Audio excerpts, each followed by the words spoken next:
ఓ వ్యక్తి ఆలోచనగా మొదలై రాజ్యాంగబద్ధ హక్కుల ఆధారంగా పనిచేస్తోందని human rights council AP chairman CH Ajay తెలిపారు. హ్యూమన్ రైట్స్ అనే పదానికి ట్రేడ్ మార్క్ పొందామని, అన్ని మానవ హక్కుల చట్టాలను సర్టిఫికెట్ రూపంలో అందిస్తున్నట్లు పేర్కొన్నారు. విశాఖ విజిఎఫ్ ప్రెస్ క్లబ్లో జరిగిన సమావేశంలో ఆయన సంస్థ విధి విధానాలను వివరించారు. ఆర్థిక లావాదేవీలతో సంబంధం లేకుండా సేవా దృక్పథంతో కౌన్సిల్ పనిచేస్తుందని తెలిపారు.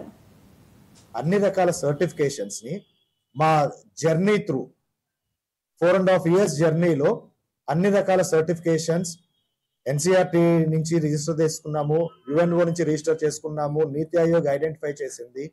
అలానే ఇంకొన్ని సంస్థలు ఈ పేరుని పదాన్ని వితౌట్ రైట్స్ యూజ్ చేస్తున్నారు అని మేము ట్రేడ్ మార్క్ లైసెన్స్ కూడా తీసుకున్నాము నేమ్ కి.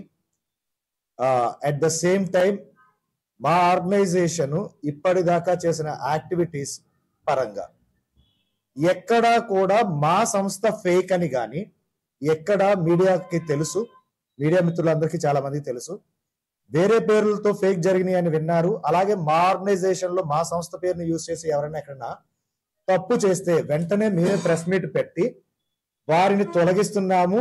ఈ వ్యక్తికి సంస్థకి ఎటువంటి సంబంధం లేదు, ఈ వ్యక్తి చేసేటటువంటి ఆర్థిక లావాదేవీలు ఏవన్నా ఎక్కడన్నా సంస్థ పేరు చెప్పి చేస్తే మా సంస్థని సంప్రదించండి అని మేము డైరెక్ట్ గా తిరుపతిలో ఒక కేసు జరిగింది, అక్కడ అలానే అనౌన్స్ చేశాము.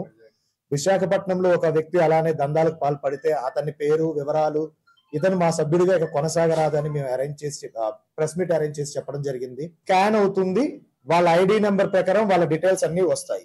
ఇప్పుడు ప్రజలు ఎవరన్నా ఇలాంటి ఐడి కార్డులు వేసుకుని ఎవరన్నా మా సంస్థ పేరు చెప్పొస్తే వారి ఐడెంటిటీ కార్డులో ఉన్నటువంటి నెంబర్ ని మా వెబ్సైట్ కి వెళ్ళి మెంబర్ సెర్చ్ లో చెక్ చేయండి.